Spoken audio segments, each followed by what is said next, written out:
In accordance with the bylaws, in accordance with the board's bylaws, as chairperson, I will now call the quarterly meeting of the Board of Trustees of Illinois State University to order at 9:16 a.m.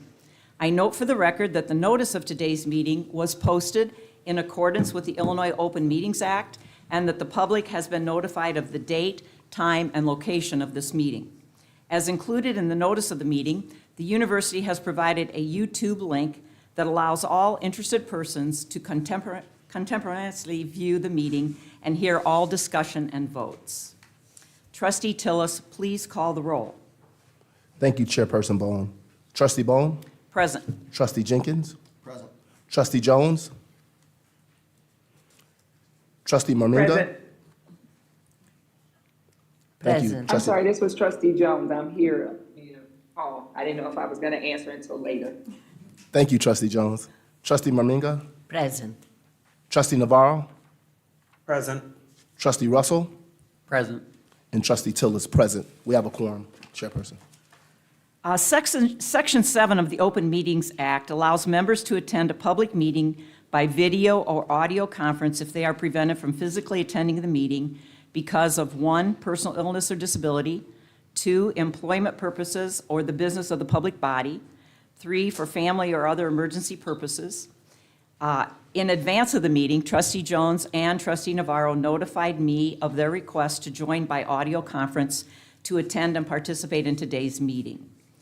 Trustee Jones, please state the reason you're requesting to attend this morning's meeting by audio conference. Employment obligations. Thank you. Trustee Navarro, please state the reason you're requesting to attend this morning's meeting by audio conference. Employment obligations. Thank you, Trustee Jones and Trustee Navarro. Can I have a motion and a second to permit Trustee Jones and Navarro to join us by phone to officially attend and participate in today's meeting? So moved. Motion is made by Trustee Jenkins. Is there a second? Second. Second by Trustee Tillis. All those in favor say aye. Aye. Opposed? The motion is approved. Trustee Jones and Trustee Navarro, you may participate in today's meeting by audio conference. Thank you, fellow members. Thank you. You have before you the agenda for today's meeting. May I have a motion and a second to approve the agenda? So moved. Trustee Jenkins Second. made the motion. I made it over here. Oh, I'm sorry. Trustee Russell made the motion. Trustee Jenkins second. Is there any discussion? Having no discussion, all those in favor say aye. Aye. Opposed? The agenda is approved. Next on the agenda is public comments. We have several people who have indicated an interest in making public comments to the board today. In accordance with the established and recorded policy, the Board of Trustees will allow up to 30 minutes in total. And I would like to repeat that, up to 30 minutes in total for public comments and questions during a public meeting.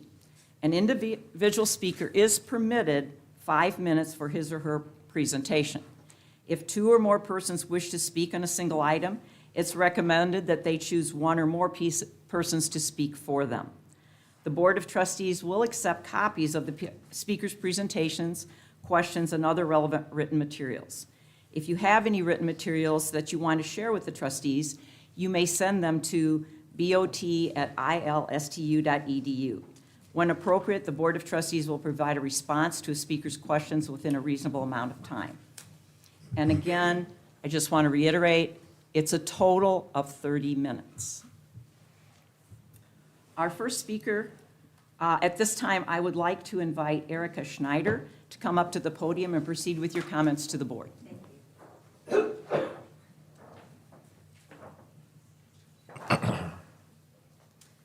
Good morning. I am Erica Schneider, niece of Jackie Schneider, a full professor in the Department of Criminal Justice. I come to share my experiences as a disabled faculty member. It is not physically safe for her to be here today, despite the protection she may wear. I am here because ISU administrators are not listening, and people with disabilities like her absolutely must be heard. She joined, I will read her statement. I joined ISU as a department chair in 2009 and returned to faculty in January of 2017. I have enjoyed success in my career, and I offer her CV as evidence of that. I will provide copies. In February 2021, I was diagnosed with a rare, incurable illness that requires weekly treatments without which I would die. In basic terms, I have no immune system. It does not function at all. I have no immunity to childhood diseases for which I received vaccines. I have no natural ability to produce antibodies to protect me from illness. If I get the slightest infection, I am at risk for hospitalization or even death. Those are my specialist words, not mine. My illness is recognized as a disability and is protected by the Americans with Disabilities Act and the Americans with Disabilities Act Amendments Act, ADAAA. These require an employer to offer reasonable accommodations for the disability, so long as it is not a hardship, which is typically financial, to that employer. Immune disorders are specifically mentioned as disabilities by the ADAA, and my doctors have stated that a reasonable accommodation for my disease is remote work. Since diagnosis, I was able to stay relatively healthy because my then department chair accommodated my illness and allowed me to work remotely, and I am grateful to Dr. Teasdale. Unfortunately, my accommodations were changed to the current academic year despite the following facts. My disability has not improved. In fact, it has worsened. The current semester included in-class instruction, which I appealed. The appeal was denied based on pedagogical factors and student outcomes, which is still very unclear what that means. There was no hardship on the department for me to remain online. There are, in fact, 11 CJS asynchronous courses being taught this term, one of which is an online section of the class I am teaching in person. The instructor is a non-disabled faculty member. Further, in spring 2025, there are 5 sections of this course being offered, 3 hybrid, 1 online, again being taught by a non-disabled male faculty member, and 1 face-to-face, being assigned to me, a disabled faculty member who has no immune system. I appealed the spring modality, but I do not hold out hope for that appeal. Susan Woolen will further this statement, and in hand, I want to show the file that I have for her EEOC complaint, and in addition to her most recent medical records, which, as you can see, both are quite lengthy. Thank you.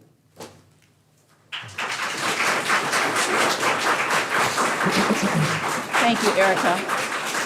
At this time, I invite Susan Woolen to come to the podium and proceed with your comments to the board.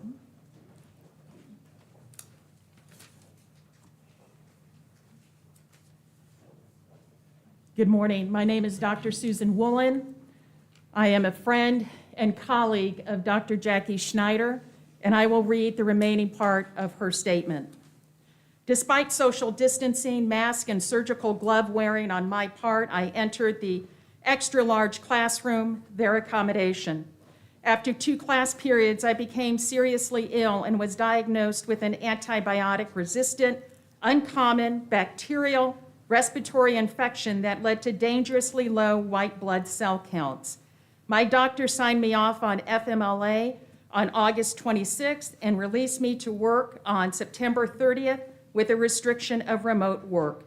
My chair said she could not support my return to remote work, so I am still off despite being able and willing to work. I want to work and I can work. And actually, I am working, but being forced to remain on sick leave. The disruption to students' education and my illness could have all been avoided had I been approved for the accommodation stipulated by my medical team. There is a belief circulating that if I can travel, I can teach in person. First, this is between me and my physicians, not ISU. Second, despite my HIPAA rights, I disclosed in my appeal how my medical protocols changed to allow travel. The changes are not sustainable, physically or financially, nor are they foolproof.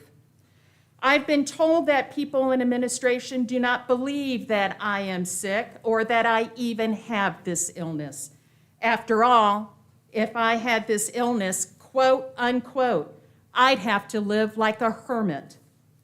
I shared this with my board-certified immunologist with years of expertise in treating my disease, and she said, quote unquote, labs don't lie. She also said that of all her patients, I am her only one whose remote working accommodation was refused by an employer. She was going to come with me today, but she has obligations in DC. The ADA supports disabled people like me so we can remain productive members of the workforce. ISU does not appear to want to support disabled faculty like me in ways that keep us healthy and safe and adhere to medical expertise. Regrettably, I have had to file a discrimination complaint with the EEOC. They are investigating the claim, as will the Illinois Department of Human Rights, and the Board of Trustees received notification of this some weeks ago. I agreed to mediation with the EEOC, but ISU did not.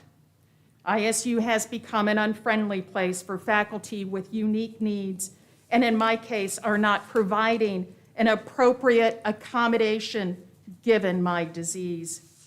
Per the EEOC, retaliation is a crime, and I believe not permitting me to return to work is an instance of retaliation. I just don't understand why an employer would knowingly put an employee in such physical risk, and I don't understand the inhumanity of these decisions. Thank you. Dr. Schneider.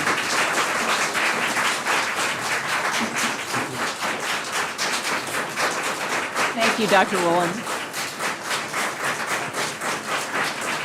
At this time, I invite Carrie Anna Cortad to come to the podium and proceed with your comments to the board.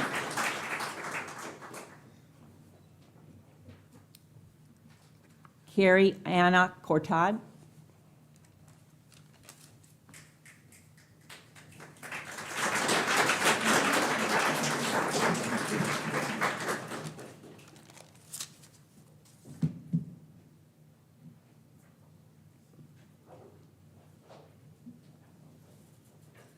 Good morning, trustees. My name is Carrie Anna Cortad. I am in my 16th year here at ISU, and I am a professor in the Department of Special Education. I have also been a labor activist on this campus, a proud member of the United Faculty of ISU, University Professionals of Illinois, Chapter 4100, and a member of our contract action team, which invited all my wonderful faculty colleagues here to join us this morning.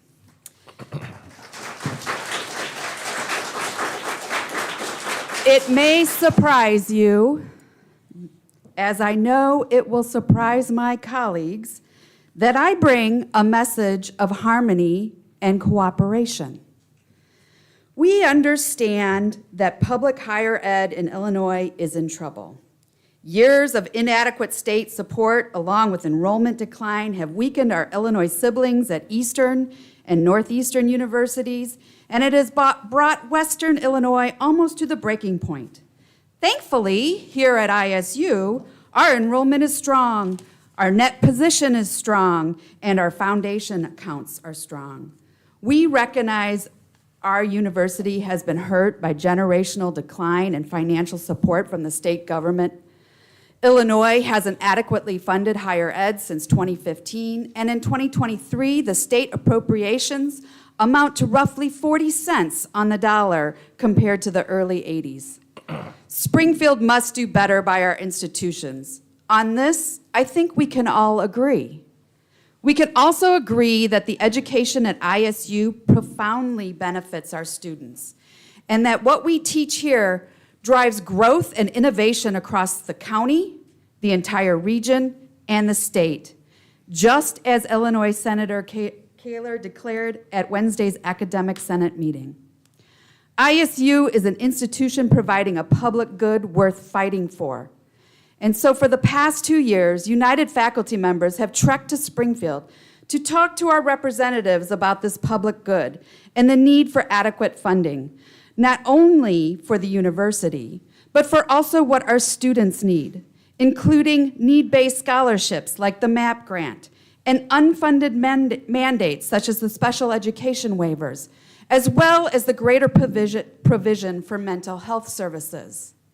Last spring, I took 3 trips to the General Assembly. On my most recent trip to Springfield with UPI, or University Professionals of Illinois, in the bowels of the Capitol building, I crossed pass with Brad Franke, ISU's Director of Public Affairs and Policy. Brad and I knew each other from other coordinated lobbying efforts. After a brief conversation, it became evident that the two parties, ISU and United Faculty of ISU, were communicating similar messages. But the difference is that ISU administration was working without the voice of faculty. If admin and faculty combined our efforts, we could be stronger advocates for our schools, our students, and our greater Redbird community. This is precisely why UF-ISU proposed holding a joint lobby day with university administrators. When UF-ISU's bargaining team approached this subject or this issue at the bargaining table, your lawyer was somewhat suspicious, asking such questions as, how will we know that faculty are actually doing what they said they would do and just not taking a day off? That line of questioning was downright insulting to our membership. But I digress, because this is supposed to be a message of harmony. The administration's team, the team representing you all, finally countered our proposal of a joint lobby day this week, only to tell the United Faculty, quote, go it alone, which, as I stated, the union already does on its own time, and is not at all— Please wrap up. You have 30 seconds left. Thank you. And is not at all a joint matter. There are a few ways to read this counter. Either A, they didn't understand the assignment, B, they are willfully neglecting their responsibilities to our students, or C, they want to continue building an adversarial relationship. So I ask you, will you work with us to have an annual joint lobby day so we can convince our state representatives to invest in this tremendous value of ISU? Thank you. Thank you, Carrie Ann Cortad. At this time, I invite Jarrett Williams to come to the podium and proceed with your comments to the board.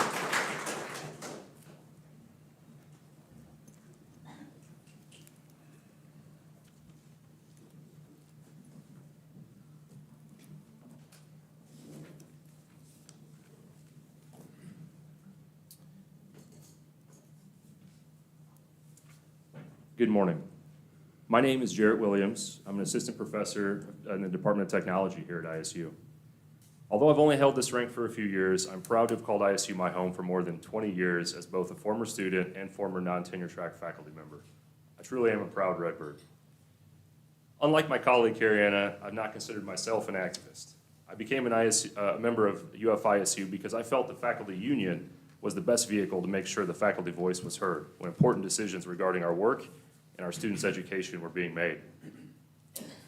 Since bargaining for our first contract began over 7 months ago, I've attended a few sessions, but have mainly followed from the sidelines, supporting the process, but trusting that the rational and reasonable negotiation would yield positive results that we could all live with. Therefore, it brings me no pleasure to share with you that things are not going well. Faculty have been told that the administration will not bargain economic issues until all non-economic issues have been resolved. This is despite the fact that the administration's team has had our comprehensive proposal since February 28th. This refusal has frustrated my colleagues who wonder, why is it taking so long to get to the financials? What has caused an even greater alarm and even anger in some cases is that wherever you look, the administration's representatives are talking about dire financial conditions at ISU. President Tarhouli and Provost Yazedian are quite liberal in spreading this message with the media, the academic senate, and in negotiations with other unions. Yet, the administration remains silent with us, the tenure-track faculty. My questions are these. How can we believe the administration when they will not speak directly on this subject with us and share their data? How can we believe President Tarhouli when on Monday he told WGLT he was aware of a so-claimed budgetary problem a year ago? And how can we believe the administration when they have record enrollment and money for substantial capital investments, but tell faculty in some departments to help identify places to save 2% here? Find $50,000 there, or, as we've heard, pay back their as-yet utilized startup funding promised for research. The lack of progress has surprised our friends in the Redbird community and moved some of my colleagues to take bold action. After waiting 6 months, UF-ISU began to distribute a petition calling on the administration to quicken the pace of bargaining. As of this morning, over 1,100 signed, and it's still open today. That includes students, alumni, faculty, community members. I'm pleased to share it with you, and I'll do so after I speak. I've heard that some faculty have begun to reach out to the trustees individually with their concerns as well. So what I'm asking is, please take these as signs that we are all eager for negotiations to reach a fast and equitable conclusion, so we can return to our work, teaching, conducting research, working on creative projects, and service. Therefore, we call upon you, the trustees, to direct the administration to submit its financial proposals to us at our next bargaining session on October 18th. Thank you. Thank you.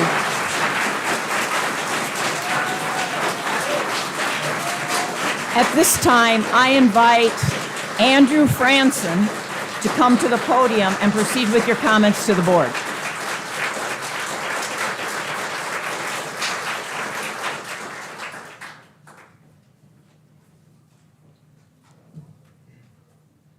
Good morning. My name is Andrew Franson. I'm a freshman at Illinois State University, the activism chair of the Young Democratic Socialists of America, and I am in charge of the Instagram account known as Franson for Just Campus. As part of my civic duty, I take time to call out the Board of Trustees and President Tarhuli over their continued failed administration over Illinois State University.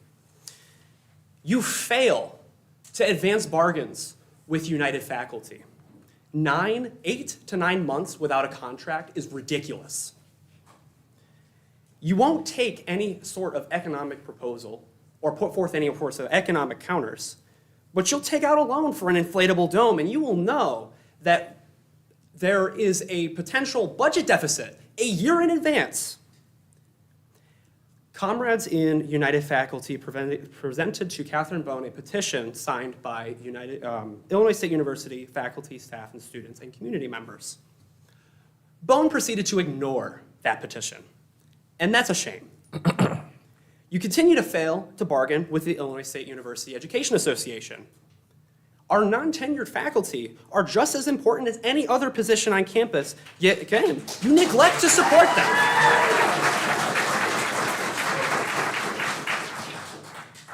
One could genuinely wonder why, but I think we all know. Silence speaks words. Tarhuli, in multiple speaking to the press, you have claimed that there is a budgetary crisis looming. Yet, with a year in advance knowledge, you take out a loan for an inflatable dome, you spend $2 million on a new staircase when there's plenty of other functional staircases on campus, you choose to spend $17 million on a new College of Engineering building, which I'm going to tell you right now, no one comes to Illinois State University for engineering. How could you have not told this crisis beforehand? As a freshman, I'm ashamed, not for me, not for us, but for you. It's embarrassing. In multiple instances, you have claimed that we've had the highest admitted freshmen in Illinois State history. And you claim that, or the Illinois State University administration has claimed that years before. We've had the highest amount of freshmen on campus. That's not something to be proud of, Tarhuli. You stuffed students into lounges to live in. You stuffed 3 kids into double rooms.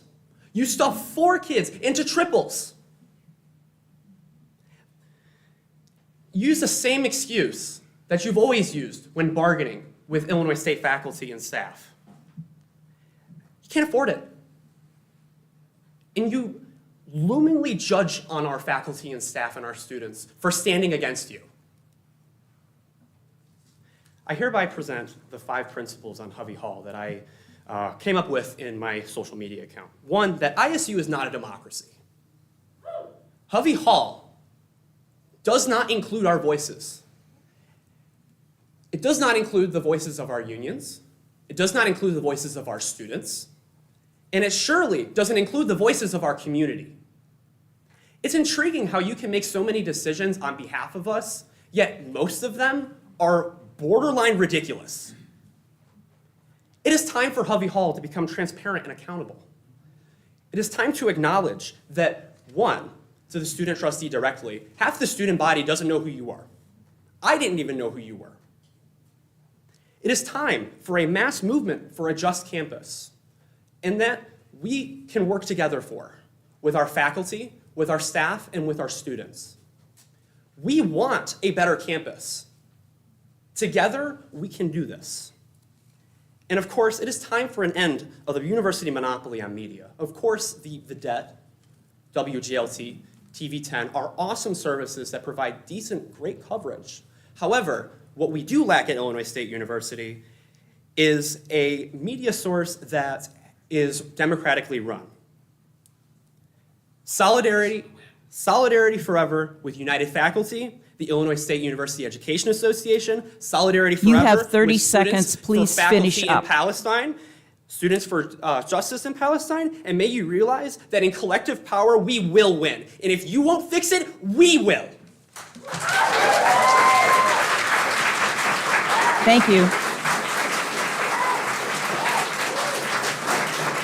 At this time, I invite Lane Sullivan to come to the podium and proceed with your comments to the board.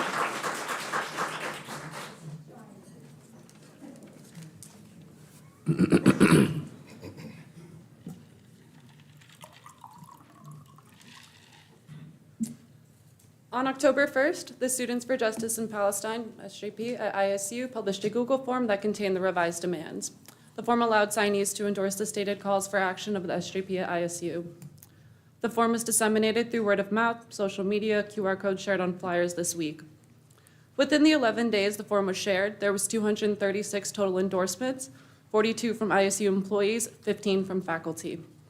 Of the respondents, 121 decided to identify themselves by names. The demands were emailed to all of the Board of Trustees and the Office of the President this past Tuesday morning. To protect faculty from retaliation, none of these names were made available to anyone outside of the SJP Executive Board.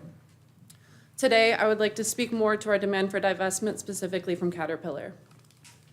This past Monday marked 1 year since hundreds of people were horrifically murdered at the Nova Music Festival, and I believe all human life holds immeasurable value. No one should have to endure the pain of losing a loved one to violence. We will continue to mourn those who have been harmed and lost their lives in systemic violence as our rage is directed at the state and not towards innocent people. For the love of humanity, we will continue to show solidarity and refuse to be silent in the face of unimaginable terror, loss, and genocide. May the lives and memories of those who have lost their lives to conflict be a blessing. If our future is to be loving, just, and caring, we must fight for it, as our healing must be as interconnected as our freedom. According to a journal article published by The Lancet on July 5th of this year, the genocide in Gaza will likely have a death toll of more than 186,000 people due to the sheer intensity of killing, destruction, including but not limited to disease, destruction to shelter, healthcare facilities, and water infrastructure. As of October 6th of this year, 80% of commercial facilities and 68% of road networks in Gaza were damaged. The IDF emitted 281,000 tons of carbon dioxide just within the first 60 days of its siege on Gaza. The destruction and contamination of agricultural land, air quality, and water supplies and native wildlife in Gaza is a deliberate act of ecocide, which is a critical dimension of Israel's genocidal campaign.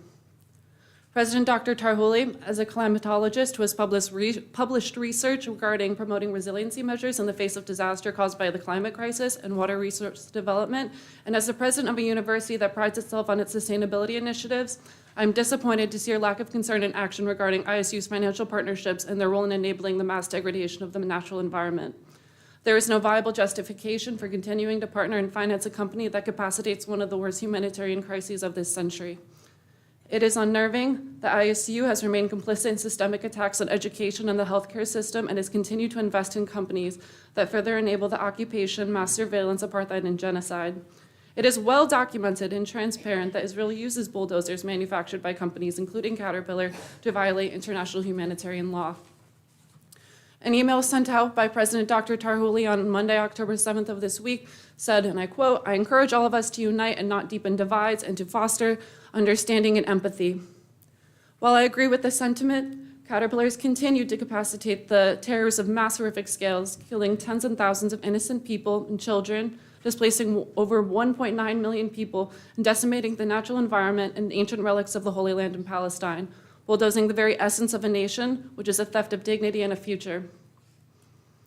To acknowledge the trauma and loss of Palestinian people while partnering with a company that profits from the manufacturing of the Caterpillar D9 armored bulldozer that enables this scale of destruction and displacement is hypocritical. The work of dismantling systems of oppression warrants, the work of dismantling systems of oppression and brutality warrants responsive and intentional actions. Do you acknowledge ISU's positionality in the mass displacement and dispossession of Palestinian homes and livelihoods as a profiteer of Caterpillar? Do you vow to work to dismantle ISU's complicity and role in aiding the deepening of these divisions Dr. Tarhouli has spoken of with action and divestment? I speak for myself and on behalf of the Students for Justice in Palestine at Illinois State University when I ask you all to take direct and progressive action beyond offering recognition of suffering and to work to divest and dissociate from Caterpillar, which would be a commitment to bridge divides instead of further deepening them. Thank you. Thank you, Lane Sullivan. At this time, I invite Caleb Wissing, probably mispronounced that, to come to the podium, proceed with your comments to the board.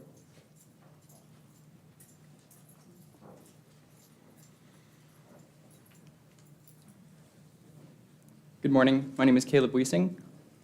I am here to discuss the matter of ISU's corporate investments in particular companies that fund the ongoing genocide of the Palestinian people.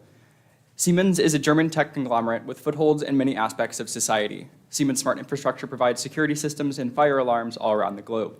A separate division, Siemens Mobility, provides transportation products and infrastructure for both commercial and passenger use. Since 2001, Israel has been conducting a railway expansion project titled the Jerusalem Fast Train, also known as the A1 train. This project spans dozens of kilometers and not incidentally reaches past the green zone into the occupied West Bank. Siemens has an exclusive deal with Israel to provide all the train cars needed for the specialized electric rails. The A1 train, being an Israeli-owned operation, is not open to the Palestinian people. Throughout Israel's decades of aggression, they have only increasingly been stifling Palestinian movement. Building a new train route that extends beyond Israel's borders for the express use of their own citizens is in fact a violation of international law. Additionally, the division of Siemens Energy was given a contract for VSC HVDC converter implementation in the Great Sea Interconnector, formerly known as the Euro-Asia Interconnector, through Greece, Cyprus, Israel, and by default, the Palestinian territory. Construction is still underway, but if completed, would displace even more Palestinians in the wake of grid expansion. This type of colonialism is more subtle, but is one of the many ways that Israel maintains control over Palestine. Caterpillar is direct, however, manufacturing specialized armored D9 bulldozers on which machine guns can intentionally be mounted once shipped to Israel. These bulldozers have been manufactured since 1954 and have been used in combat since the Suez Crisis in 1956. A D9 was the bulldozer that killed civilians outside the Kamal Adwan Hospital in Gaza in 2023. In 2003, a D9 was the bulldozer that killed Rachel Corrie, an American journalist who was documenting and defending the Palestinian cause peacefully.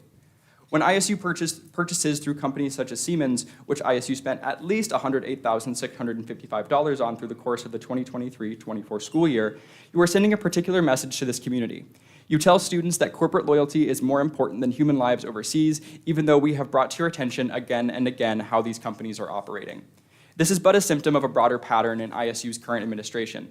The Students for Justice in Palestine have been attempting to have good faith discussions with administration regarding our demands for the better part of a year, yet we are ignored. The United Faculty have been in negotiations for months, and the administration still refuses to comply. Literally everyone has been complaining about overadmission and overcrowding of housing, yet the price tag and admission numbers just keep increasing. Although this is a public university, I often do not feel well served by it. So please, meet with us to discuss divestment. We have our list of demands and are willing to work with you to figure out how you can better meet students' needs and questions of morality. You have a say in where our money goes, and it is of the utmost importance to me and many others that the money we pay in tuition does not go towards fueling unjust murder and displacement of innocents. Thank you. Thank you, Caleb Wiesing.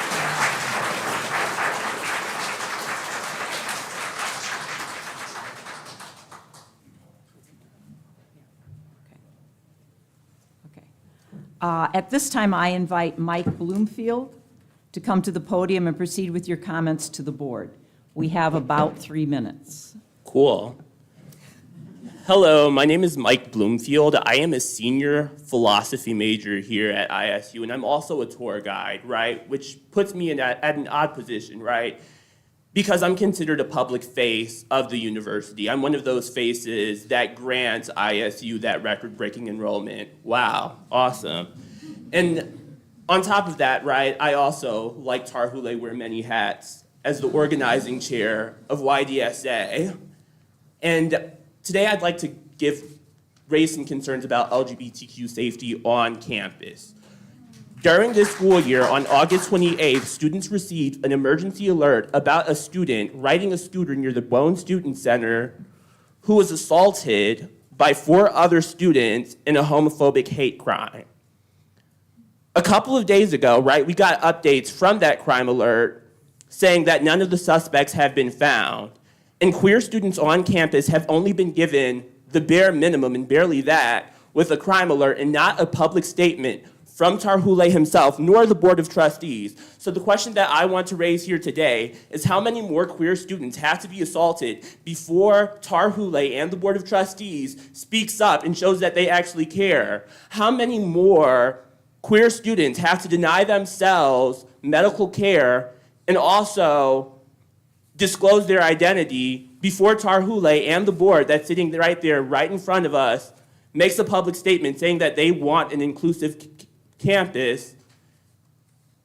And lastly, as a tour guide, right, and as a queer student myself who came to this university looking for an inclusive environment and interacts with queer students almost every day asking me, hey, is this campus for me, right? Is this campus safe for me? What do I tell those students who have genuine concerns at this university, knowing that hate crimes can occur, right? People can go unaccountable for them, and still, even now, months later, Tar Hule and the board have nothing to say, no public statement, no support. How long does this have to happen before we get change here?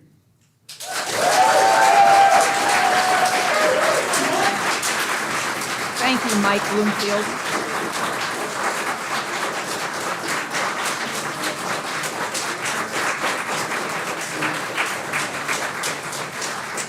At this time, we have about 1 minute left. Motion to extend. Motion to extend public speaking. There's 1 minute left. So I have 3 people We left. need to hear our voices. There's 1 minute left. Nobody on the board going to make a motion that would extend the hearings. This is why people come. This is a public institution that deserves to be heard.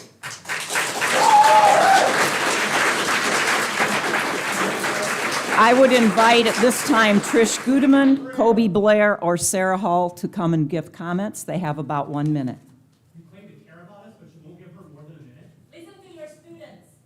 You need to listen to all of us.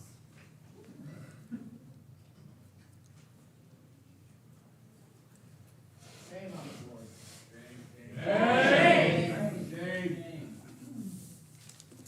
Good morning. My name is Kobe Blair. I have the honor to serve as student body president this year. And some of the members of student government found out about the proposal to purchase the General Electric Road property, and they had several questions for me that they asked me to relay to the board regarding the transportation logistics for students going to the College of Engineering there. Specifically because the building is roughly 2.5 miles away from campus, and some of them were worried about students without cars being able to travel there. It would seem for those students that public transportation would be the best option through Connect Transit. However, some members of student government were wondering logistically how strong that plan was. Now, I'm sure the university has very likely discussed with Connect Transit the possibility of a partnership or a changing of things like Redbird Express to be able to transport those students, and I'm confident that something could be worked out. However, some members were wondering to what extent those discussions had taken place and how solidified that plan was, especially for students who might have just 10 minutes to travel from a class closer to our campus now to the College of Engineering or vice versa. So in general, this is not a statement on saying that the purchasing the property is a good or bad decision. I'm very excited for us to get a College of Engineering. It was mainly just to point out that some people had those concerns and to make sure that some of those conversations had been had and included. So whatever the plan might be with that, I know that we always do things right here and we always do have a plan. But several members had those questions for me. They asked me to relay those to the board, and I promised to do that today. So essentially, the main question was what sort of discussions have been had and plans have been put in place to ensure students are able to access that building and not be late to class due to insufficient busing. Thank you very much. Thank you, Kobe Blair. That is all the time we have for public comments today. The Board of Trustees will accept copies of the speaker's presentations. I'm asking a question. Boards across this state extend public time for public comment because they recognize the importance of hearing from the faculty, the staff, the students, and the community. Why is this board afraid of doing that? The board has allowed more than 30 minutes this morning. The Board of Trustees will accept copies of the speaker's presentations, questions, and other relevant materials. If you have written materials and you want to share them with the Board of Trustees, you may send them to bot@ilstu.edu. When appropriate, the Board of Trustees will provide a response to a speaker's questions within a reasonable amount of time. Thank you. Well, good morning, and thank you for joining us for today's meeting of the Board of Trustees on October 11th, 2024. Earlier this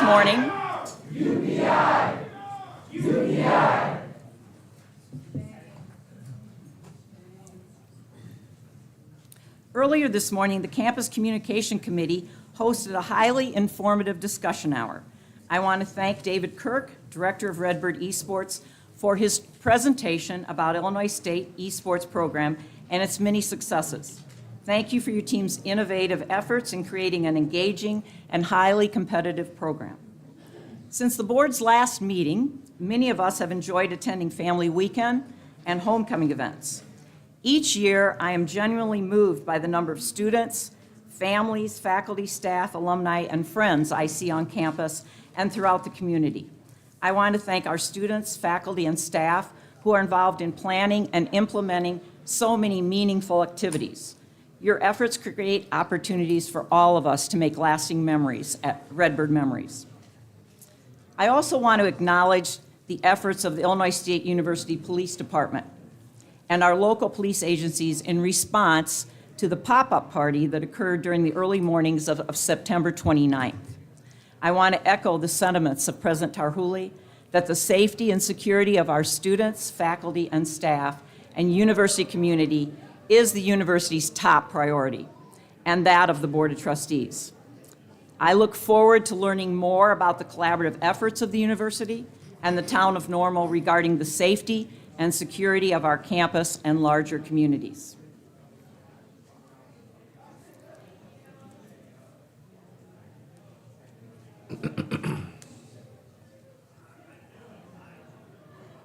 At the August board meeting, the Board of Trustees noted the disturbing and widespread trend in institutions facing significant budget deficits, with many having to take extreme actions, including laying off faculty and staff and even closing academic departments.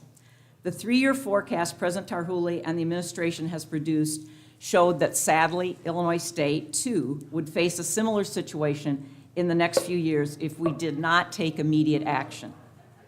Accordingly, the board charged President Tarhouli with taking necessary preventative actions to ensure Illinois State avoids that fate. On the one hand, I'm glad the administration has initiated several proactive strategies and budget cuts to achieve that goal. On the other hand, the board acknowledges that these actions are painful and create hardships for faculty and staff, but they are necessary to avoid even more damaging cuts in the future. I'm pleased to see the many actions and steps President Tarhouli and the administration are taking to communicate with the campus regarding this problem and to ensure complete transparency. It's my hope, and the hope of the entire Board of Trustees, that all university stakeholders, whether internal or external, will unite in shared purpose to position Illinois State for long fiscal viability and strength. I urge all to understand that while we undoubtedly have some work to do to strengthen internal processes and decision-making, my understanding is that the crux of the current financial problem is driven by factors and dynamics largely outside of the control of anyone at Illinois State. I'll now turn to President Andave Tarhuli for his remarks. Thank you, Chairperson Bowen. First, I also want to acknowledge the Campus Communications Committee and David Kirk, who gave an excellent presentation just prior to the board meeting regarding the amazing success of our esports teams and program. I must admit I've never played Overwatch or Rocket League. Honestly, I'm not sure what they mean. But I'm proud of our programs and our students, and that in a very short period of time, it has become one of the top collegiate esports programs in the country. I want to reiterate that the safety and security of our campus community remains the top priority for university leadership. I am grateful and appreciative for the collaborative efforts of local police agencies regarding their response to the pop-up party that occurred in the early morning hours of September 29th. I want to assure our community that we will continue to explore additional collaborative, innovative campus and campus safety initiatives in partnership with the town of Normal. I also want to thank our students, faculty, and staff who worked tirelessly to plan every detail of a very successful family weekend and homecoming. From engaging activities to a warm, welcoming, and colorful atmosphere, every detail reflected the hard work and dedication you all put into making these events memorable. The Redbird energy and enthusiasm from our students, faculty, staff, alumni, and guests were everywhere on display. As I mentioned in the State of the University address, Illinois State University welcomed 4,285 first-time in college students for the 2024-2025 academic year, the largest incoming class in the university's history. This is up 3% from last year. The new class of students is also the most diverse in school history. Total enrollment is 21,546, a 2.7% increase over the previous year.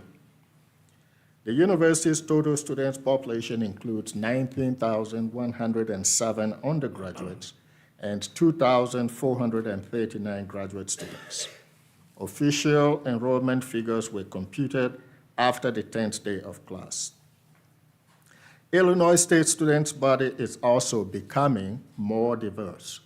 Nearly 45% of these first-year students come from traditionally underrepresented groups. 34% of the total student population comes from historically underrepresented groups. In 2018, this percentage was at 25%. Our continued enrollment success is the result of hard work, dedication, and commitment by many students, faculty, and staff throughout the university. Also during the State of the University address, I shared information about Illinois State's financial outlook. As I stated during my address, I firmly believe that simply weathering the current storm is not enough. Illinois State must strive to position itself for long-term success in a rapidly changing world. As promised, we are taking the necessary steps to do so.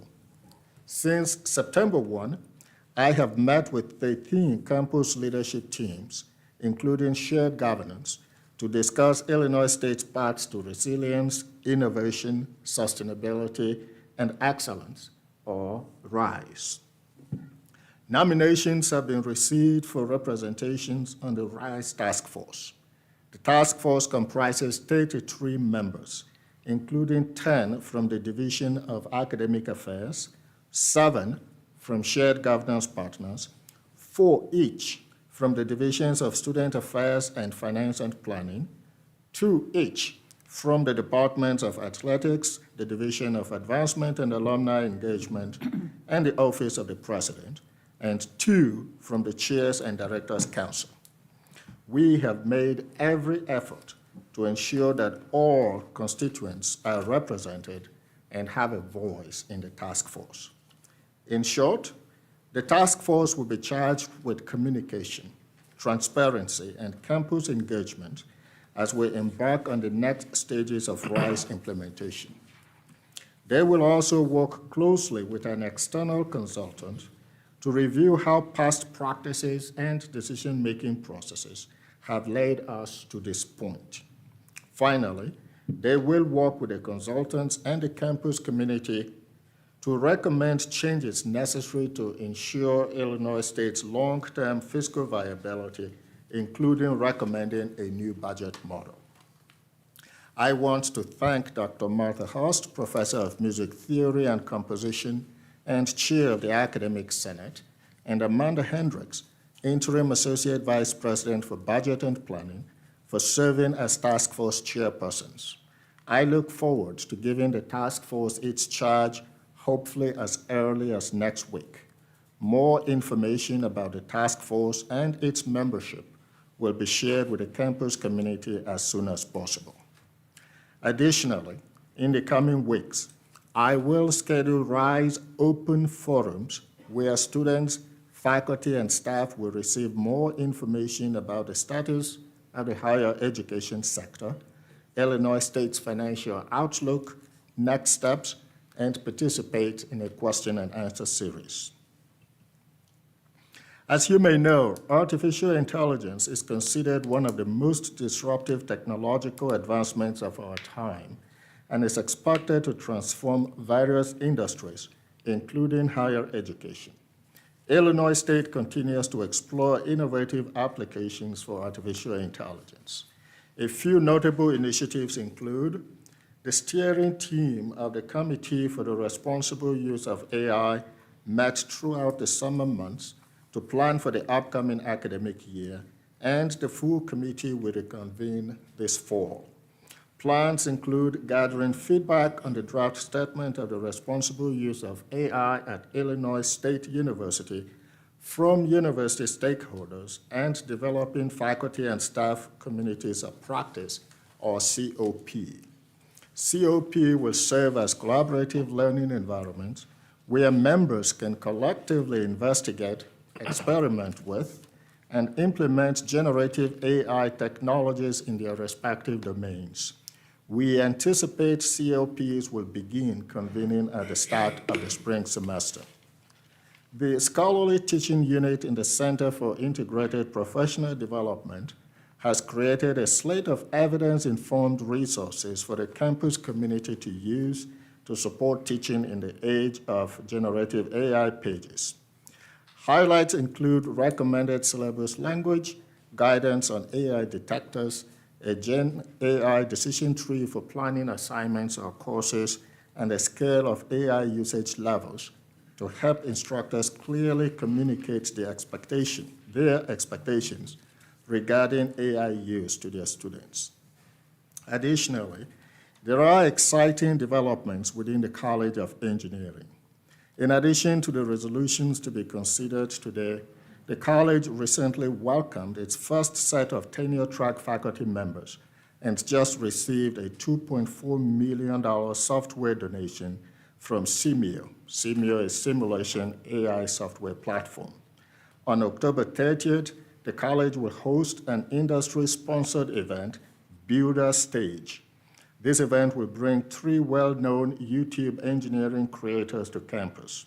The event is sponsored by 3 local companies, Precision Planting, Rivian, and Cybernautic. As I near the end of my remarks, I want to share a few additional points of pride. At the university's request, the Bloomington Normal Economic Development Council recently completed an economic impact study of Illinois State University. The study indicates that the university contributes $1 billion in outputs to the region, supports 9,702 jobs, and generates tax revenues totaling $187.9 million. The same study shows that for every dollar spent by the university, $1.75 is returned back to the community. ISU is recognized by a growing list of publications as one of America's top colleges in 2025. Washington Monthly and Wall Street Journal ranked Illinois State in the top 150 colleges and universities nationally, and Forbes and Money Magazine also ranked us in their top colleges list this year. The College of Applied Science and Technology has launched a new year-long CAST LEAD, which stands for Leadership, Exploration, and Development, to help emerging faculty leaders interested in exploring leadership and administrative roles. 6 faculty comprise the first CAST LEAD cohort, working with Dean Chad McAvoy and Executive Associate Dean Carol Rabihemp to develop leadership skills in 2024-25. Topic areas include strategic planning, leading teams of people, diversity, equity, belonging, and inclusion, and managing financial resources. The Redbirds Launch Internship Grant, RLIG, successfully awarded $250,000 to 75 eligible students with unpaid internships for the summer and fall 2024 semesters. The Office of the Provost funds the RLIG and interdivisional partnerships with career services. This grant helps support students who are low-income and/or first-generation college students and are completing an unpaid internship. Illinois State University has recently earned the All-Ins Highly Established Action Plan seal for its 2024 election cycle action plan. The All-In Campus Democracy Challenge is a national, nonpartisan initiative to increase student democratic participation on college and university campuses, with 1,036 participating institutions.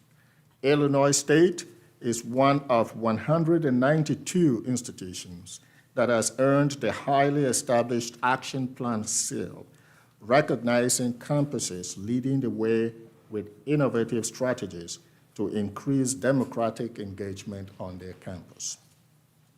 Illinois State Athletics recently collaborated with the Steel Brewery to launch 2 new officially licensed beers, Redbird Ale and Battlebird Lager. Royalties from the sale of Redbird Ale and Battlebird Lager will go back to the university to support various initiatives. The beers will be available at Hancock Stadium and Safeco Arena for Redbird Athletics events, served by Sodexo Live and the Steel Brewery's Beer Hall and the Steel Restaurant. And as a reminder, the Mennonite College of Nursing Simulation Center dedication will be held at 2 p.m. on Thursday, October 17th. Please join us for this exciting event. We look forward to the Higher Learning Commission HLC site visit on October 28th and 29th. For over a year and a half, the Accreditation Steering Committee and work team members representing all university areas have been compiling supporting documents that reflect the university's outstanding work in the areas of institutional mission, ethical and responsible conduct, teaching and learning practices, institutional resources and planning, and compliance issues. Thank you for your incredible and sustained efforts to prepare for this important visit. As you may know, the university is in the action planning stage for our new strategic plan, Excellence by Design. Currently, 16 teams are working to develop actions and metrics to support the strategic plan's goals and objectives. I am excited and energized by this plan and look forward to sharing the outcomes of the action planning process with the campus community in the coming weeks. It seems hard to believe that we are already halfway through the fall semester. Despite its quick pace, we have made great progress on the following key leadership searches. The search for the Vice President for Finance and Planning launched last week. The initial review of applications will begin on November 1, 2024, and continue until the position is filled. The search for the Dean of the College of Education has just launched, and I anticipate on-campus finalists towards the end of January. The university is working with collegiate sports athletics to manage a national search for the athletics director. The search will begin this fall with a goal of hosting final candidates on campus in late January. A search for the Chief Equity and Inclusion Officer will commence in the spring 2025 term. I anticipate the successful candidate will be in this role by July 1. I want to thank Dan Petrie, Todd McLeod, Jerry Beggs, and Byron Craig, who continue to serve in these roles in the interim. Today's consent agenda includes a resolution to name the Kathleen Murray Farnham RN Faculty Suite in the Mennonite College of Nursing Simulation Center. Charlie's mother, Kathleen Murray Farnham, was a longtime nurse who compassionately cared for patients. Please join me in thanking Charlie for this generous support of Illinois State University.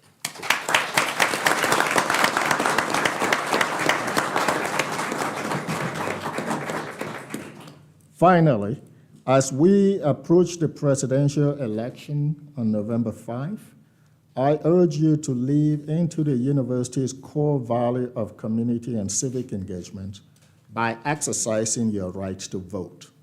Please take advantage of the many Redbird voter events on campus in the coming weeks. Information can be found easily by visiting the Center for Civic Engagement website. Additionally, I call on our campus community to observe another of our core values, respect. This value states, faculty, staff, and students promote understanding, acknowledge each other's rights to express different opinions, and listen and respond to opposing views with civility.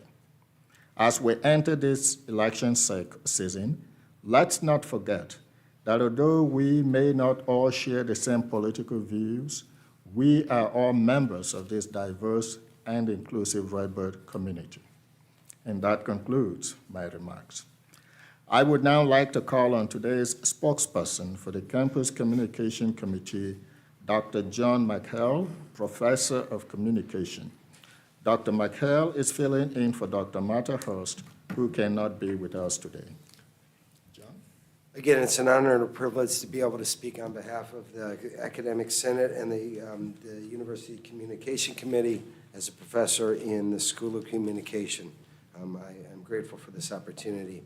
We also want to thank David Kirk, the director of the Redbird Esports, for the informative and exciting presentation today on ISU's progress in the eSport program. Members of the entire Illinois State University Committee recently received several emails from the administration regarding the current financial situation at the university. In addition, President Tarhouli and others have given presentations on the budget challenges facing the university to shared government and its leaders and internal committee members of the Senate. We appreciate the frank and honest tone of these discussions and communication. We sense a genuine attempt to try for the administration to be transparent and open regarding our university's current financial situation.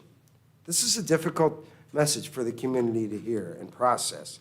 I mean, obviously, we appreciate the intended public forums by the president and in the days ahead, and we encourage continued transparency as a way of community to understand the situation.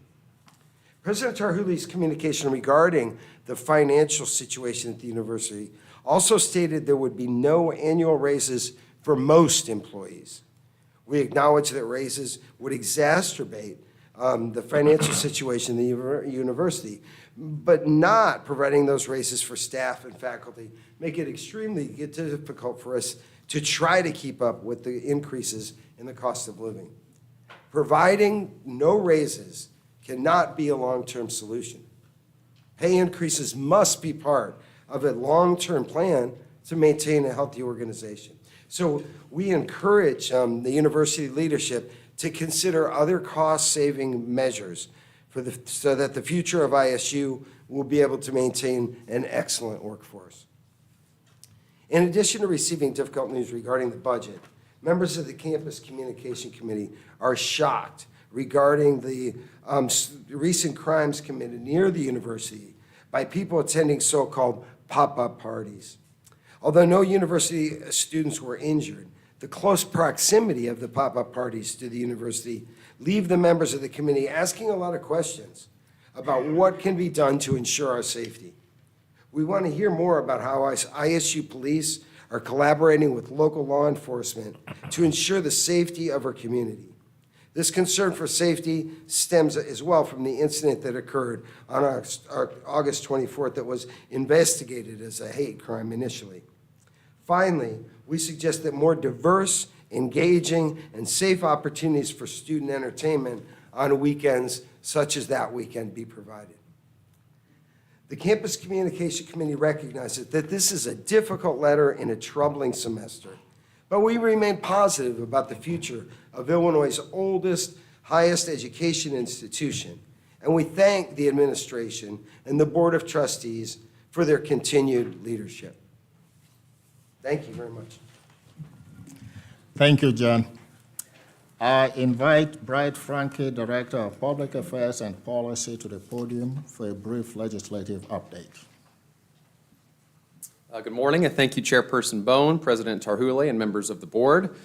I am Brad Franke and serve as Illinois State's Director of Public Affairs and Policy and oversee the university, state, and federal government affairs. This morning, I will highlight some of the recent work and successes in both state and federal affairs and the status of some current legislation. On September 10th and 11th, in coordination with Mercury Public Affairs, President Tarhule, Chief of Staff Katie Killian, and I traveled to Washington, D.C. To conduct in-person meetings with federal legislators and officials in a continued effort to advocate for federal funding for a new STEM building on campus. We met with Senator Dick Durbin, Senator Tammy Duckworth's leadership team, Congressman Eric Sorensen, Congressman Darren LaHood, the United States Department of Education, and members of the White House Government Affairs team. ISU will request $15 million in federal funding through the federal legislature's congressionally directed spending appropriation process. Follow-up meetings with additional federal officials are ongoing as ISU continues to advocate for federal assistance and explore additional methods of funding. University leadership has been working in coordination with the State of Illinois Capital Development Board, members of the Redbird Caucus, including Senator Dave Kaler, Representative Sharon Chung, Representative Jay Hoffman, and Mercury to secure funding for the proposed STEM building. I am pleased to share that ISU has secured $850,000 through the federal congressionally directed spending appropriation process last spring, an effort led by Congressman Eric Sorensen. As previously mentioned, ISU will apply for an additional $15 million through the same process this year. ISU looks forward to hosting the new director of the Capital Development Board and her leadership team on campus on October 16th to talk about the STEM building project and the overall capital development process. Senate Bill 3965, the Adequate and Equitable Public University Funding Act, is a newly drafted legislation regarding a new funding formula for Illinois' public universities. The sponsors of this bill are Senator Kimberly Lightford and State Representative Carol Ammons. This bill is in draft form, and the sponsors are hosting meetings with various stakeholders currently. ISU is actively participating in these meetings. Additionally, the sponsors are hosting listening sessions that are open to the public throughout the state. There is no set timeline on when this bill will be active in legislative session. Veto session in Springfield is scheduled for November 12th through the 14th and the 19th through the 21st. Veto session is an abbreviated fall season session at the Capitol. often based around particular legislation or priorities of the governor and Senate and House leadership. This schedule is subject to change. There is a possibility of a lame duck session at the beginning of 2025. This would be a special session based around the priorities of the governor. Lastly, spring session, the bulk of state legislative affairs, is likely to begin in February and conclude in May. I will keep you updated as these schedules become more concrete. That concludes my report, and I thank you for your time. Thank you, Brad. Brad, I had one question, sorry. No, absolutely. The Senate bill that has been drafted for new funding, that is for any new money, is that correct? That's my understanding, yes. Okay, thank you. Yep. We will now move to the consent agenda. All items listed on the consent agenda are routine and will be enacted in one motion. There will be no individual discussion of these items unless a trustee so requests, in which event the item will be removed from the consent agenda and considered at the appropriate point on the agenda. Do any trustees wish to have any items removed from the consent agenda?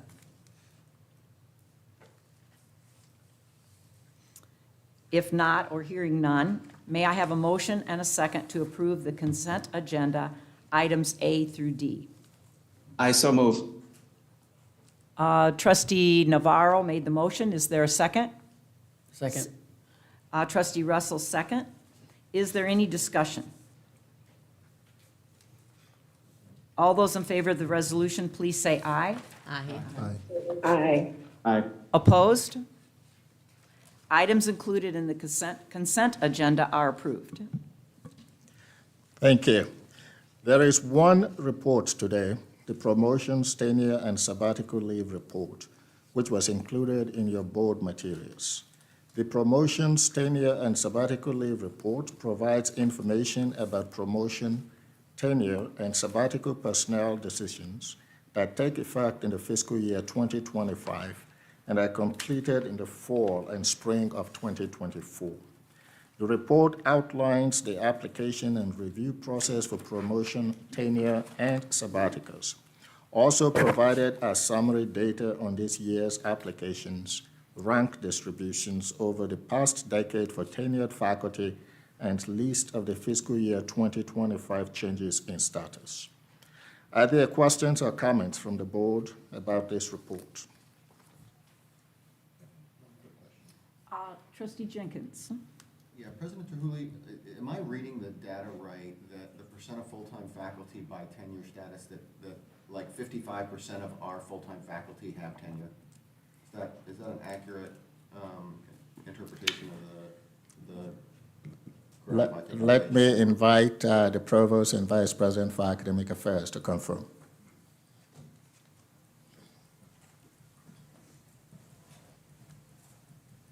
Yes.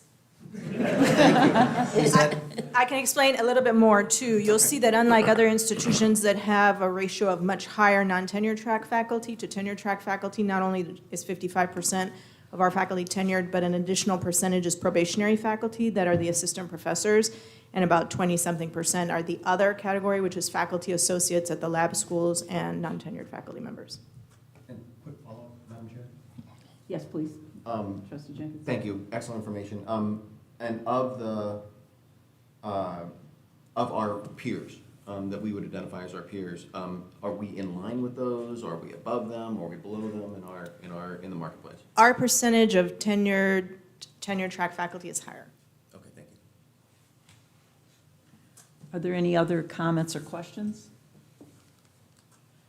I would just like to add that, contrary to popular belief, I read all this. And I look forward to all of the publications, the books, the chapters, everything that these sabbaticals are going to give us in the future. So I will be asking the provost about that in the near future. President Tarhula, you may proceed with the resolutions. Thank you. Resolution 2024-10/54, authorization to approve FY 2025 operating budget. By Illinois Board of Higher Education Policy, Each public university governing board must review and approve an official budget for the university it governs each fall. Table 1 in your packet shows that revenue resources utilized from all fund sources in FY24 totaled $558.4 million. Resources include operating revenues in the given fiscal year as well as reserve funds as needed to cover expenses. Looking ahead to FY25, total revenues, including reserves, will be approximately $585.7 million, which is $24.4 million, or 4.3 percentage points higher than the FY24 budget.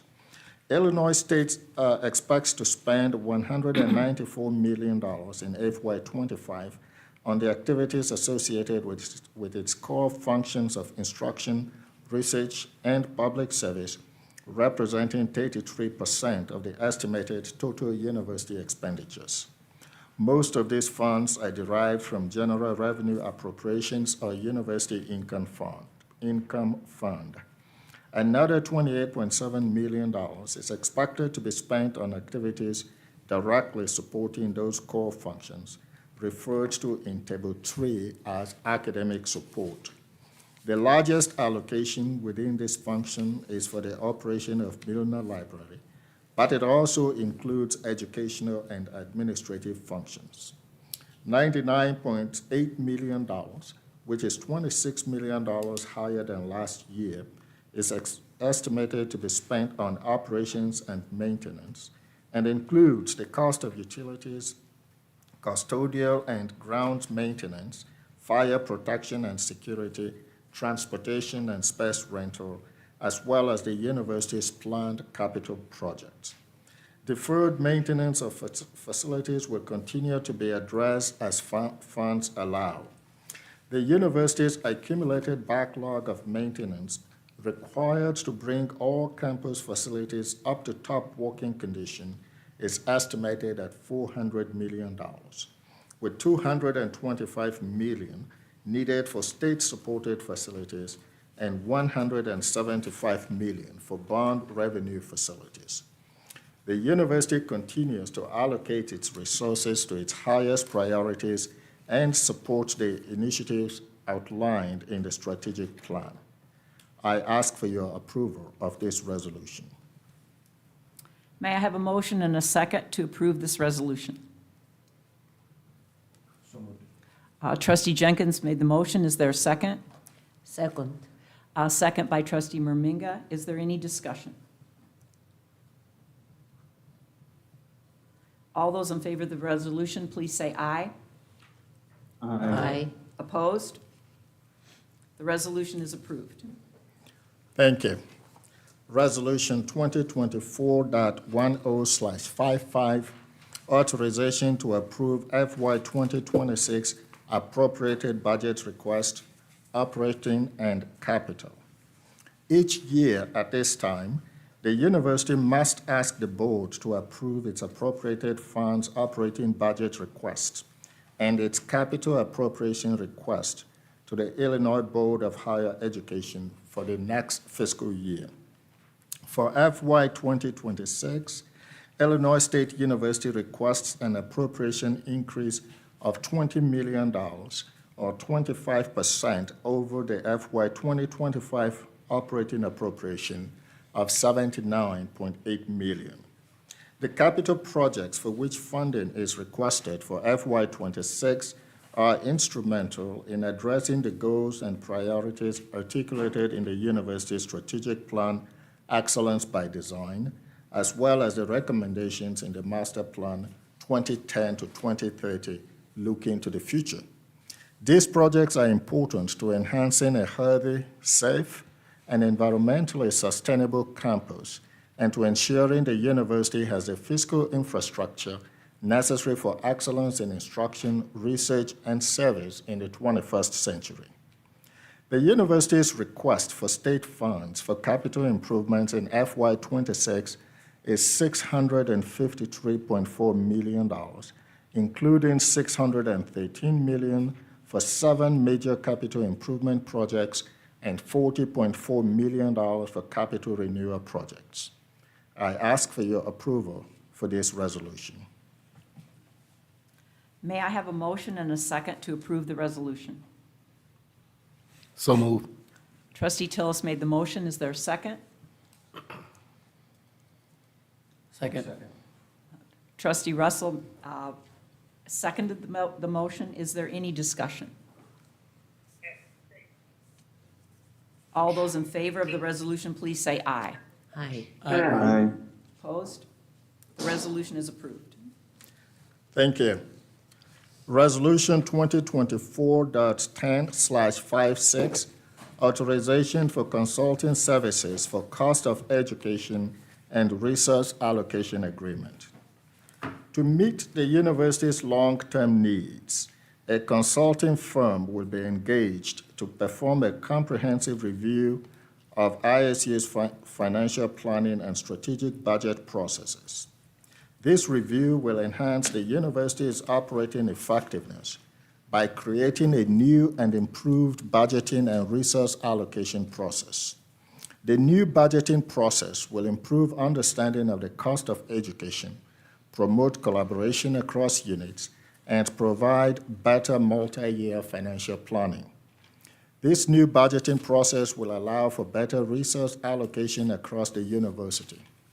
By better allocating financial resources, the university will become more mission-focused, improve governance and accountability, and provide greater transparency.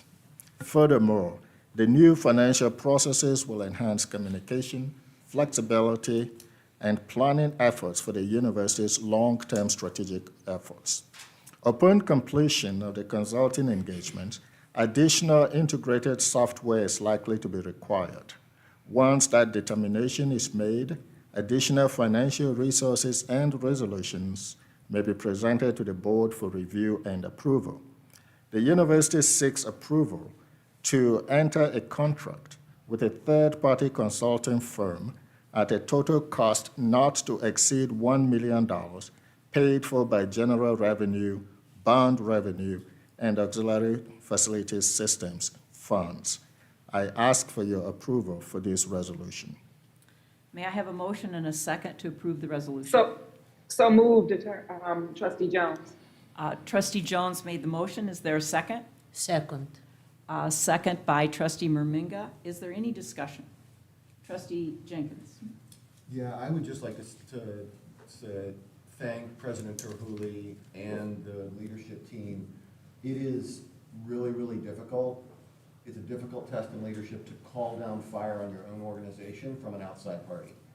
That is not something that you've taken as anything but a profound expression of your leadership over the institution, and that those that might say, well, why can't we just do this internally, probably aren't coming from a perspective of trying to understand the holistic view of a very, very complex and complicated organization where they might have research specificity within their discipline. This organization, led by the people that lead it, are experts in higher education and understand how the industry works and what it means, and that this is akin to a very large city that you run here. And by doing this, you're putting your stake in the ground that you actually campaigned on when you were running for president to say, I need this authority. And this board, I give you my willing support to be engaged and be involved, and hope that we come back with updates on how this progress is going and if you're hitting any difficulties and things like that, because even at the end of this research project and what we get back from this consulting practice, that's really going to be the end of the beginning. We then begin the hard part of selecting systems and bringing people together and understanding what types of dashboards we need to make sure that the fiscal situation that this institution is in now doesn't happen ever again. Thank you. Thank you. Thank you, Trustee Jenkins. Any other discussion? All those in favor of the resolution, please say aye. Aye. Aye. Opposed? The resolution is approved. Thank you. Resolution 2024.10/57, authorization of expenditures for College of Engineering project temporary space.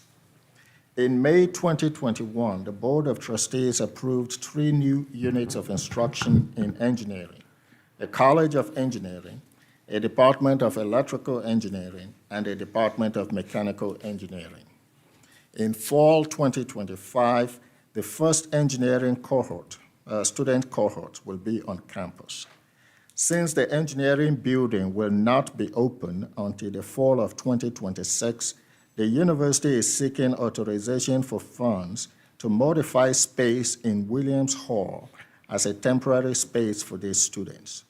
Temporary space will consist of engineering design labs and collaboration spaces requiring specialized equipment and furniture, which will also be used in the College of Engineering building when it is complete.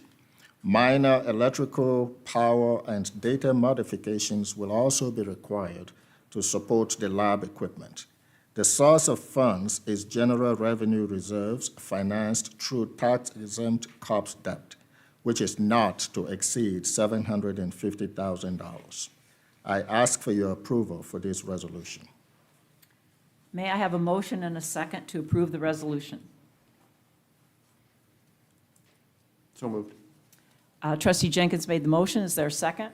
Second. Trustee Russell, second. Is there any discussion? All those in favor of the resolution, please say aye. Aye. Opposed? Aye. The resolution is approved. Thank you. Resolution 2024.10/58, authorization to acquire real property located at 1709 and 1711 General Electric Road, Bloomington, Illinois. Illinois State University seeks board approval to purchase real property located at 1709 and 1711 General Electric Road in Bloomington, Illinois. The property consists of 28.32 acres of improved land with 3 interlinked buildings offering 392,000 square feet of usable space and 1,334 paved parking spaces. The first building, located at 1709 General Electric Road, Bloomington, Illinois, called the ISB, is a dual-story facility with approximately 215,000 usable square feet. Closing for the ISB is anticipated to be on or about November 15, 2024. The owners will continue to occupy space at the ISB through April 30th of 2025, pursuant to a leaseback arrangement to allow the opportunity to transition operations and decommissioning the building. With board approval, the university plans to use the ISB building at 1709 General Electric Road to provide the necessary faculty, instructional labs, and student collaboration spaces needed for the new College of Engineering. Current instructional and lab space limitations at the university require new construction to provide lecture, labs, research, and collaborative learning spaces unique to the engineering programs. The ISB building will be renovated to provide a new engineering facility to house electrical, mechanical, and general engineering degree programs to support 520 new engineering students. The building will have additional space capacity to eventually allow the new engineering programs to accommodate up to 1,000 engineering students. The second building, located at 1711 General Electric Road, Bloomington, Illinois, called the CSB, is a 3-story facility with approximately 150,000 usable square feet. The CSB consists primarily of office space. The owners will maintain ownership of the CSB after the first closing until December 31st, 2026, with $3 million put in escrow until the closing on the CSB building is complete. The third building, called the Link, is a 1-story facility with approximately 27,000 usable square feet. that connects the ISB and the CSB buildings. The link consists of a main lobby, walkway between the buildings, and cafeteria area. The owners will maintain and occupy the link until the closing on the CSB building is completed. The total acquisition price is $17,500,000 plus reasonable and customary closing and related costs, and the source of funds is tax-exempt COPS debt. I ask for your approval for this resolution. May I have a motion and a second to approve the resolution? So move. Trustee Tillis made the motion. Is there a second? Second. Trustee Murminga is second. Is there any discussion? Trustee Russell? Thank you, Chair Bone. As student trustee, I'd like to ask about the concerns some students have regarding the distance of the property on GE Road, and what are your plans to address the challenging distance that comes from the location of the building? Thank you, Trustee Russell. May I ask Provost and Vice President for Academic Affairs to update us? Sure, thank you for the opportunity. I took some notes as Kobe Blair was sharing some of his concerns.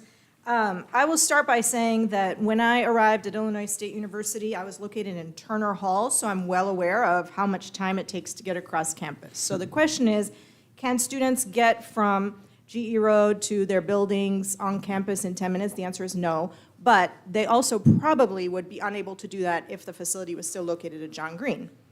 So the other question was, have these discussions happened with Connect Transit? The quick answer is also no, because we were under a non-disclosure agreement. Will those questions and will those discussions occur by the time students are in the building in fall of '26? Of course, and they will involve students.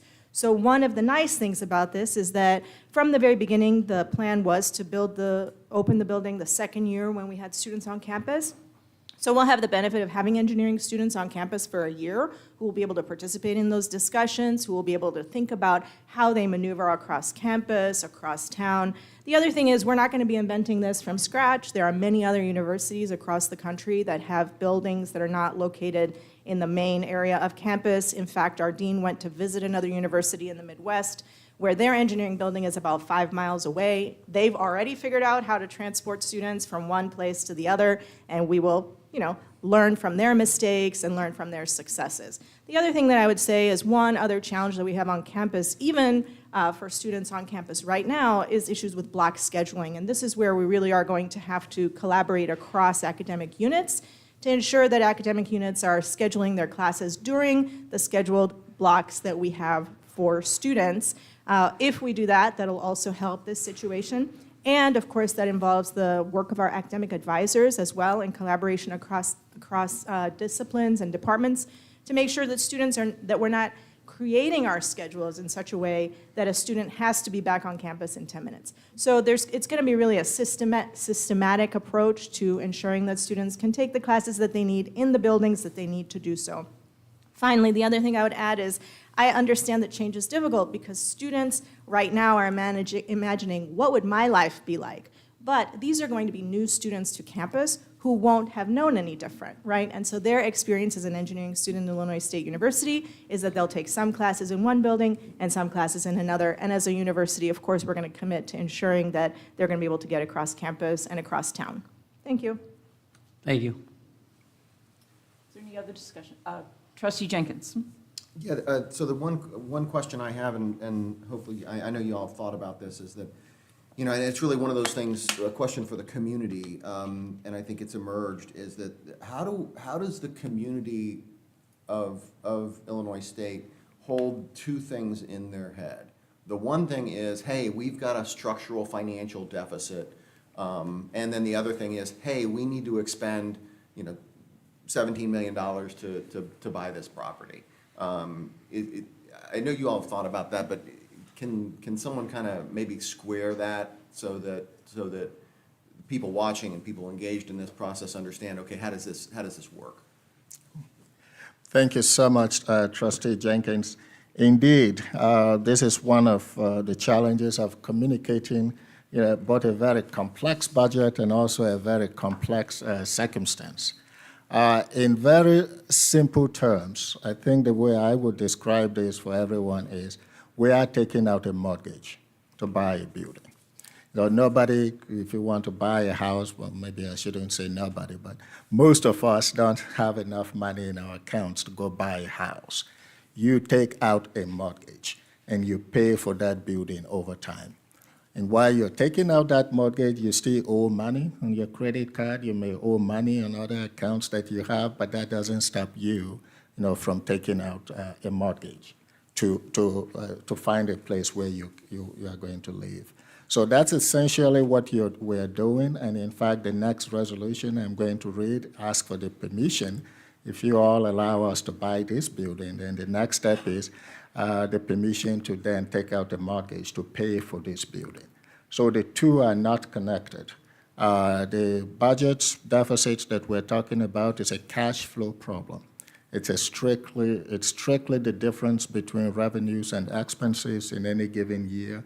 And our projections is that the expenses are going to exceed the revenues, and that's what we're trying to deal with. And on the other hand, which is a parallel thing, we would still take out a mortgage and buy and acquire this property to house the engineering students.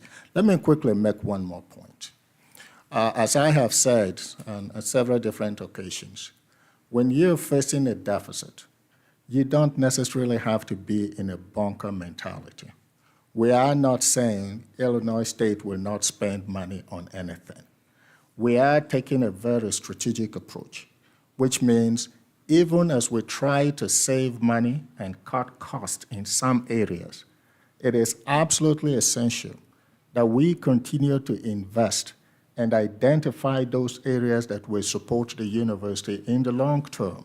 So we will simultaneously be investing, maybe even spending more money in those areas that will ensure long-term sustainability as we cut in other areas where we feel there is not an immediate need or maybe the return on investment may not be as significant.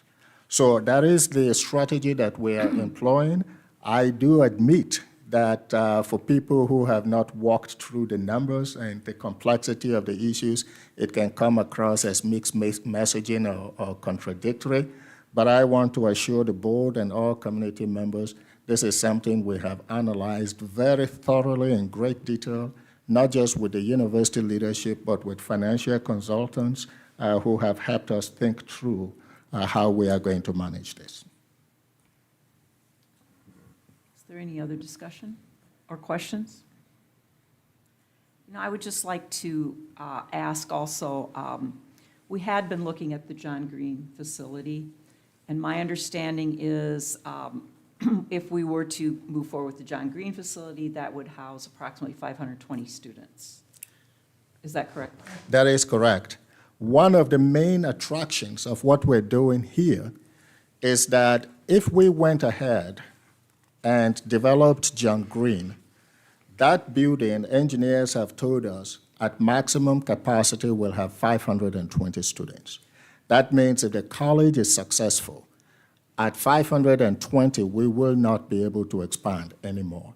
That is small for a college. We have no college that is only 520 students. Then we would be stuck.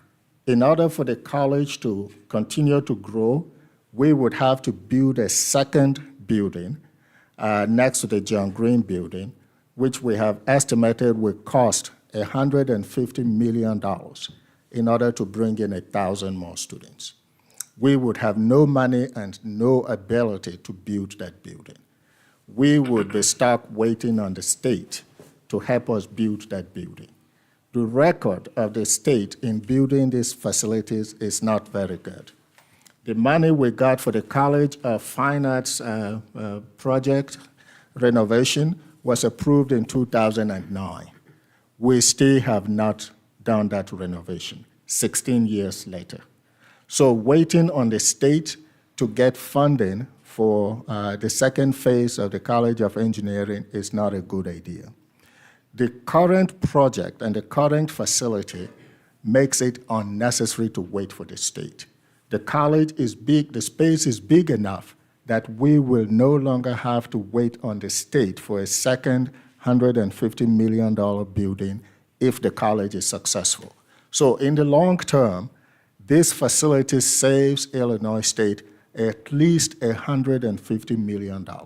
And it also allows the College of Engineering, if it is successful, to grow at its own pace without restrictions due to space or state funding bureaucracy. Thank you, President Tarhuli. Any other questions or discussion? All those in favor of the resolution, please say aye. Aye. Opposed? The resolution is approved. Thank you.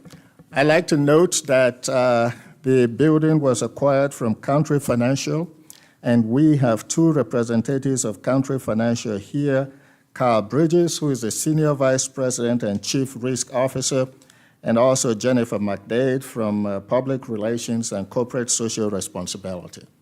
From the inception, when we started this discussion, I think it's fair to say both of our teams recognized that these are two excellent anchor organizations in the Bloomington-Normal area, and that we were working together not just to support each other, but also to ensure the continued strength of the region and ties. Country Financial is one of ISU's largest donors, and we have excellent relationships with them, and the discussions and negotiations were carried out in that faith. And I would like Carl, if you don't mind, to stand, and Jennifer, so we can acknowledge your collaboration in this partnership. Thank you.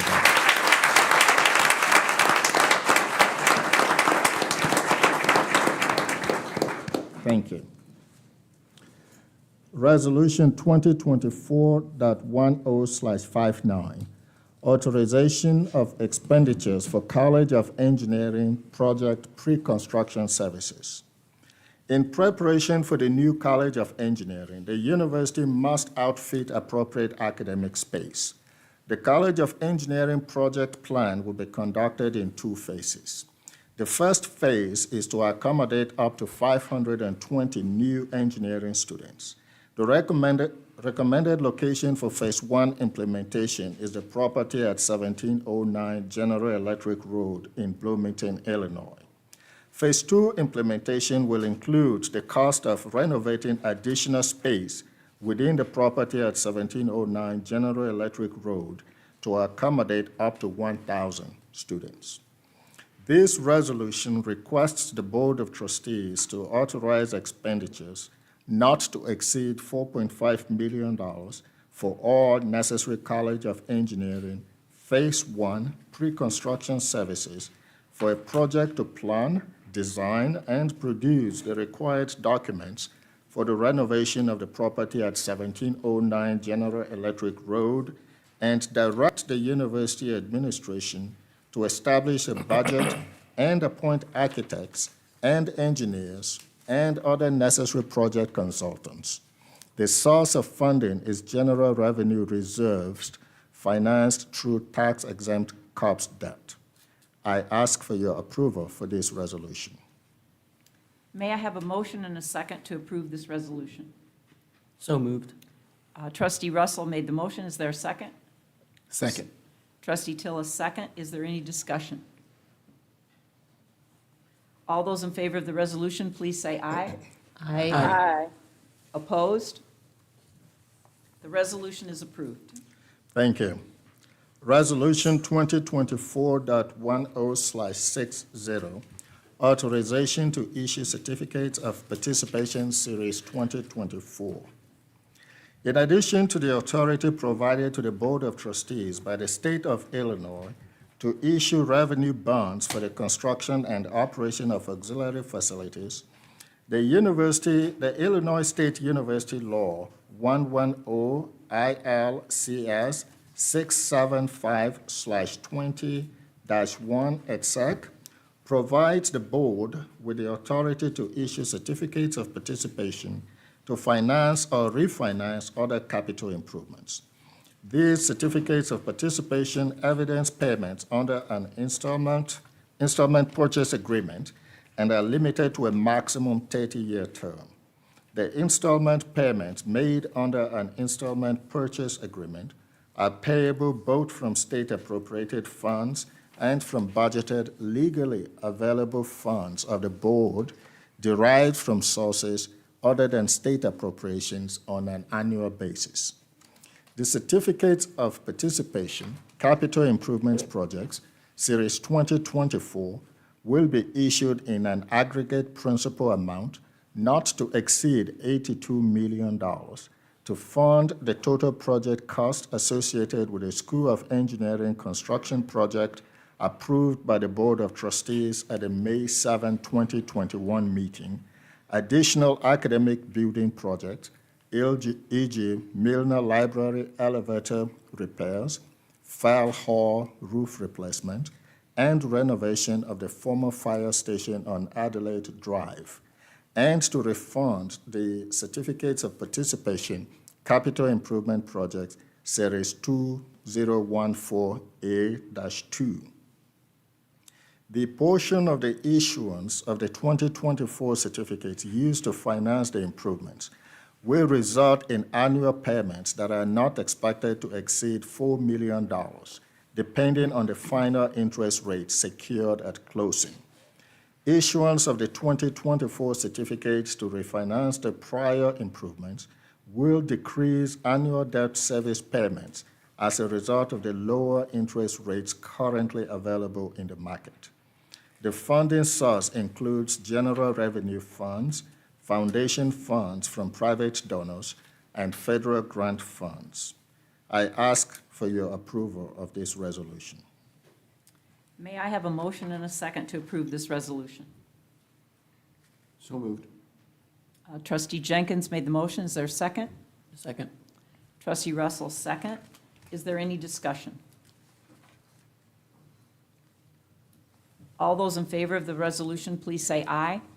Aye. Aye. Opposed? The resolution is approved. Thank you. Resolution 2024.10/61, authorization to name Dr. John C. and Emma K. Stutzman Faculty Collaboration Suite. The Mennonite College of Nursing respectfully requests naming the Faculty Collaboration Suite in the Nursing Simulation Center as the Dr. John C. and Emma K. Stutzman Faculty Collaboration Suite. This name reflects and recognizes the generous estate gift of John and Emma Stutzman for the new nursing building. Dr. John Stutzman, 1928 to 2019, was born in Bloomington as the son of Clarence and Clara Stutzman. Clara was a 1923 graduate of the Mennonite Nursing School. In 1972, John married Hansberger from Ontario, Canada, and they resided in Bloomington for many years. John was a graduate of Bluffton College and later became a physician, starting a Central Illinois urology practice, Affiliated Urology. John and Emma later moved to Canada so Emma could be near her family before passing in 2021. One of the first scholarships established for the Mennonite College of Nursing was in memory of John's mother, Clara. For more than 20 years, the Clara Stutzman Endowed Scholarship has helped nursing students with a financial need who demonstrate brotherhood, sharing, and servanthood. The Stutzman family strongly valued education and medicine. As a result, their estate gift designated for the Mennonite College of Nursing will have a profound impact on nursing students and the Nursing Simulation Center. I ask for your approval of this resolution. May I have a motion and a second to approve this resolution? So moved. Trustee Tillis made the motion. Is there a second? Second. Second by Trustee Merminga. Is there any discussion? All those in favor of the resolution, please say aye. Aye. Opposed? The resolution is approved. Thank you. Thank you. This concludes the resolutions for today.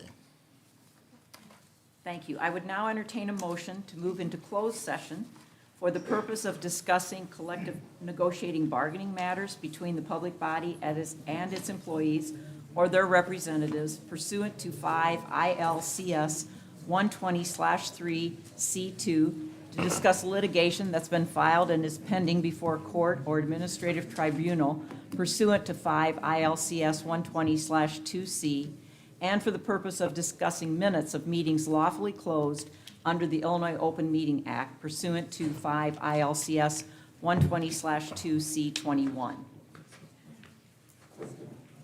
Oh, I'm sorry.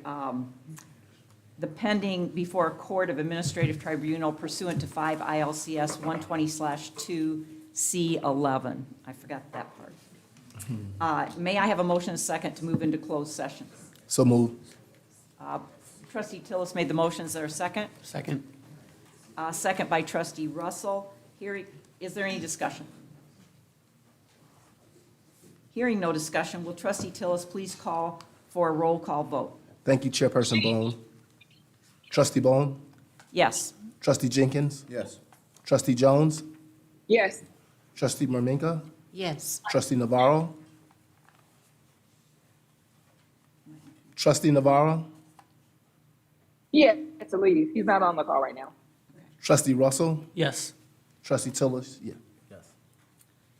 The motion is approved. We will now move into closed session. Following the closed session, the board will move back into public session solely for the purpose of adjournment. Thank you.